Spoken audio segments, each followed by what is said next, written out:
The Scoop on the U, next on the Voice of College Football.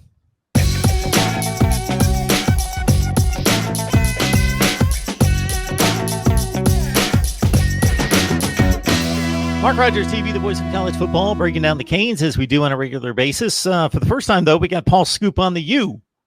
And you can catch him right here on YouTube. Again, it's Paul's Scoop on the U. Paul, how you doing today? I'm doing great, Mark. Just want to say thank you so much for having me on the show. Remember a couple years back, I would listen to YouTube shows, and I remember yours specifically, Mark, and it truly is a blessing that I'm on your show now, and it really is a privilege to be on the show. So thank you so much, Mark, for the opportunity. I'm very grateful for it. Thank you for the good word. There were certainly a ton of recommendations to say, okay, if you want a different perspective, you want a different look on Miami football, got to get this guy on. So you came highly recommended.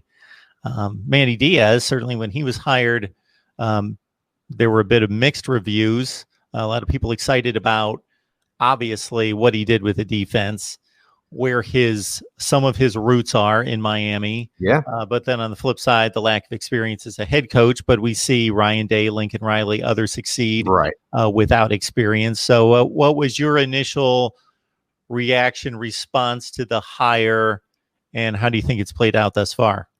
I always felt like the University of Miami as a program was not a first-year head coach kind of a program, to go out and hire. So we saw the success with Mark Richt. He had success at Georgia. You take him at Miami, you hire him. Look, he gets you number 2 in the nation, somewhere Miami has never even been close to. And that's what happens when you hire a successful head coach. Manny Diaz is hire. I understood what the situation at hand was because you just got an unexpected retire from Mark Richt. So you basically were about to lose the program. There wasn't really any hot coaching candidates out there. Mario Cristobal was a stretch. He had to take a pay cut if he was interested. There wasn't really any glamorous coaching candidates that you could have gone out for. I just wish we took more time. It was literally less than 24 hours. We hired Coach Manny Diaz. Blake James stated that we were going to do a national coaching search. We did not do a national coaching search. Manny Diaz said, hey, I am leaving to Temple on this exact day. You have this amount of time. Make your decision. Blake James made his decision, and Manny Diaz is now the head coach at the University of Miami. It is what it is. He's our current head coach. Is he my favorite choice? No. But right now, he's the leader of this football program, and I'm going to support Manny Diaz. So that being said, if you go to the bottom line for 2019, it's not impressive. It didn't even come close to expectations when you consider there were 2 teams on the schedule that had Miami-type talent, and that was Florida State and certainly Florida.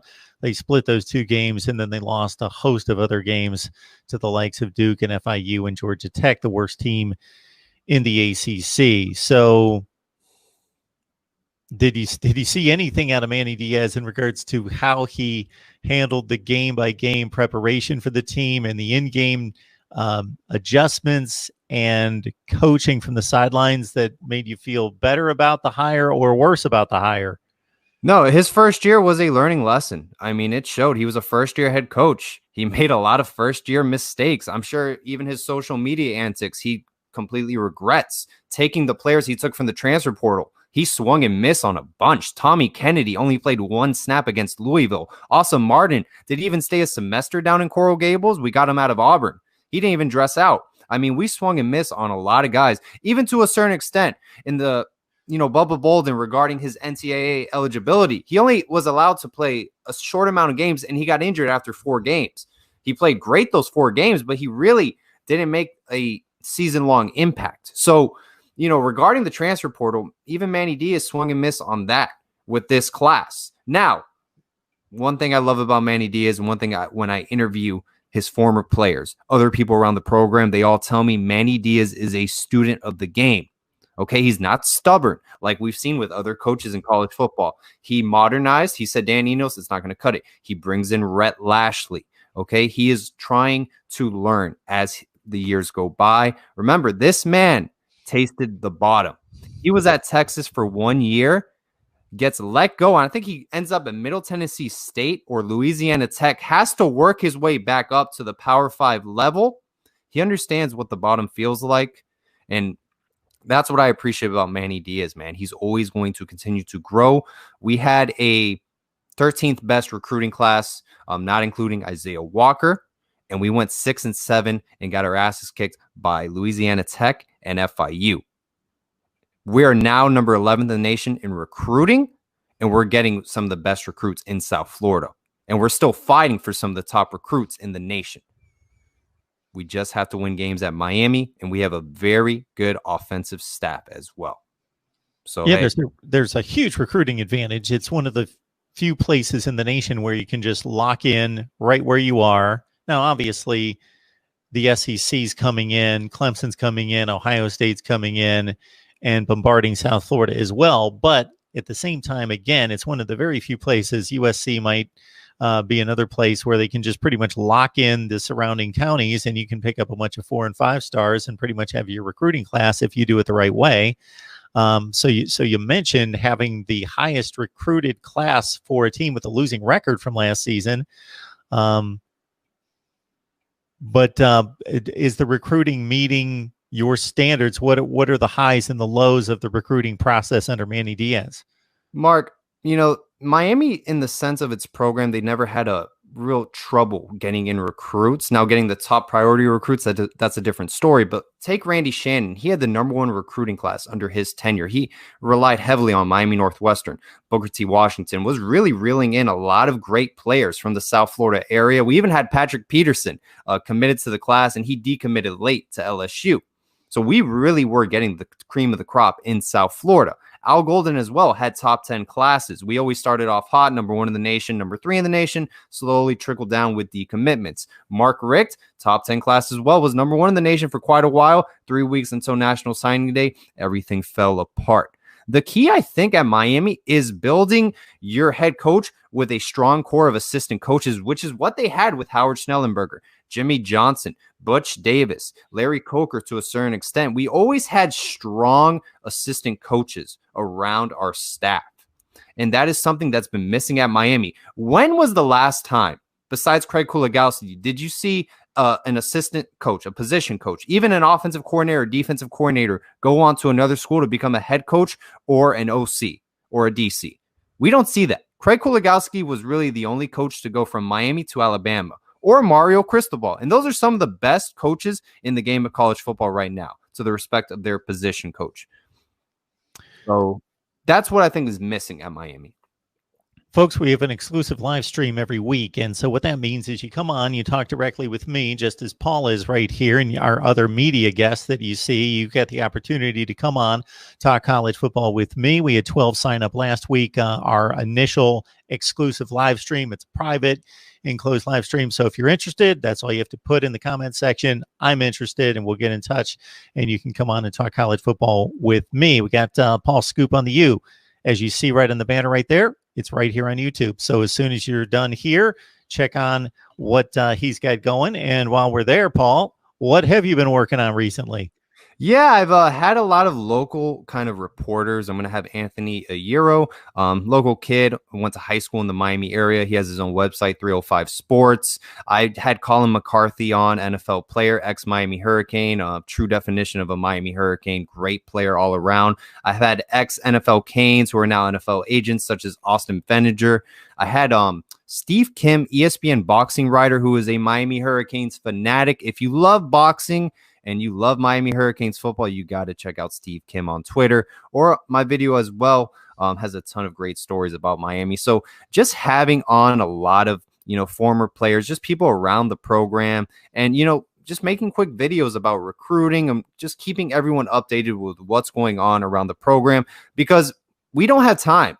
Some people have multiple jobs. They have several kids. They have a lot of commitments going on, and they cannot keep up to date like they used to be able to with what's going on around the program. So I just do that for you guys. Quick updates of what's going on, and then just a little 1-hour video of the guest of the week.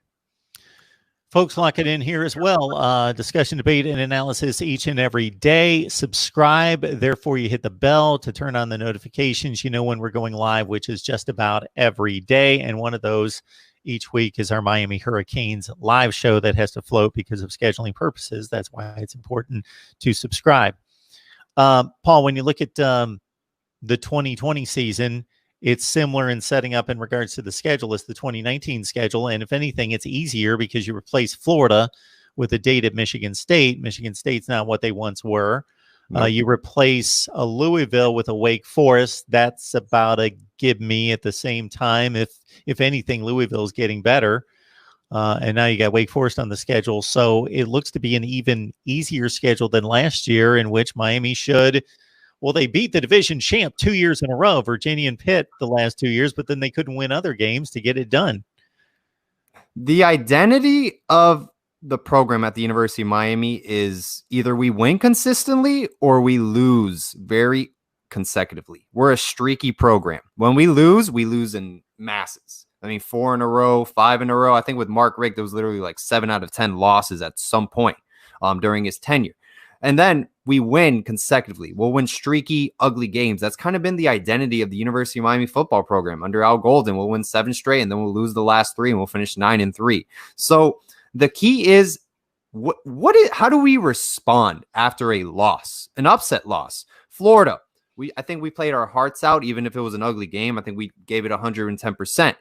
Next week, you got an up-and-coming UNC football program with one of the best coaches in the game, future Hall of Famer Mac Brown. Hey, we fell asleep and we lost that game as well.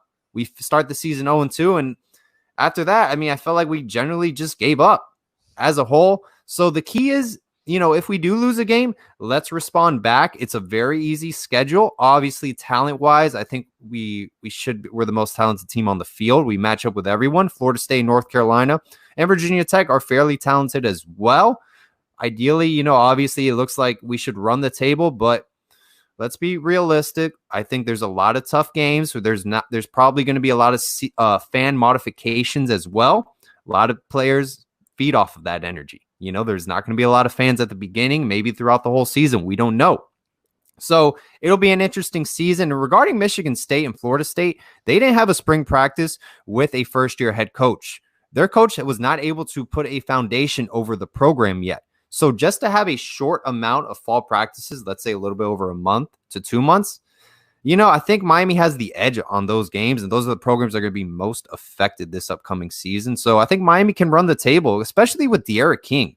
Not a lot of programs even know what to expect from D'Eriq King. This is a first-year quarterback coming into the ACC. He's a veteran quarterback himself, but kind of like that Sam Howell effect. How do you prepare for this guy? But D'Eriq King I think it's going to be like a Pat White effect, kind of like what Rich Rodriguez, Steve Slaton had going at West Virginia, kind of the same effect he will have at Miami. But I could be completely wrong. So that's where I was going next, D'Eriq King. Oh, yeah. People excited. 50 touchdowns accounted for 2 years ago at Houston. I don't know the last time Miami had a quarterback of this caliber. Brad Kaya would have been in that range. And right to a top 10 to 15 quarterback in the nation, very good quarterback. That needed the offensive line play because certainly he couldn't get out of harm's way. So it's an obvious upgrade. Am I missing anything there? The only thing I would say, if we're going to do the Brad Kaya comparison, Brad Kaya was a sitting duck. Once that pocket broke down. That's what I meant. He needed the offensive line. He couldn't get away. Exactly. D'Eriq King is the second running back on the field. Okay. He literally has, let me put a little comparison. D'Eriq King returned a kickoff for a touchdown, and he caught a pass for a touchdown as well. He is literally an all-around, athlete that you're going to have. That's what I'm saying. Like, I don't think a lot of teams can prepare for D'Eriq King, because even if he's going to drop back and you think he's going to pass the ball, he just takes off and run if the pocket breaks down. So we don't even have to have the strongest offensive line. We just got to hold the line for like 2.8 seconds, which is typical in the NFL. That's all you got to do. So I think Miami is in a great position because of his athletic ability. And watch out, he may break 1,000 yards. He's capable of doing that. And it seems like another area that could be upgraded is with Quincy Roche in from Temple, having the two outstanding ends and being able to sway that offensive line one way or the other. They've got to make a decision which way they're going to shade, whether it's Roche or whether it's probably going to be Greg Rousseau. Here's the thing. When Gregory Rousseau had that breakout game against Florida State, where he had like 7 sacks, it was a crazy number. Our defensive tackles, that was probably the best game they played, was against Florida State. So if you're going to double team our defensive ends, our defensive tackles are going to eat. They're going to shine. So I really think this defensive line unit can be very scary this upcoming season, especially if teams don't have an answer for Gregory Rousseau or Quincy Roche. And the best part is the depth at those positions. I don't know if you're familiar with Javari Harvey, but he came in as a freshman, and physically, he looks like a senior. He's already physically built. On top of that, Jalen Phillips, who was, I believe, the number 1 or second best player in the nation. It was either Chase Young was 1 or 2. He's playing defensive end this year as well. He had to sit out last season. So it's a very scary group, and this staff has been raving about Jalen Phillips and his athletic ability, just like they were raving about Gregory Rousseau, calling him a tarantula the offseason before the LSU game. So, hey, it can be a really scary defensive line unit, especially if offensive line units are not prepared or they're very weak. So it'll be an interesting season, but I think we're going to be very successful in the trenches. Check out the banner, folks. Paul Scoop on the U. Head on over there on YouTube and subscribe for some great Miami talk. You get a slice right here from him. We can tell that he knows what he's talking about. Came highly recommended. So I'm going to jump on over there, check it out as well. Thank you, Mark.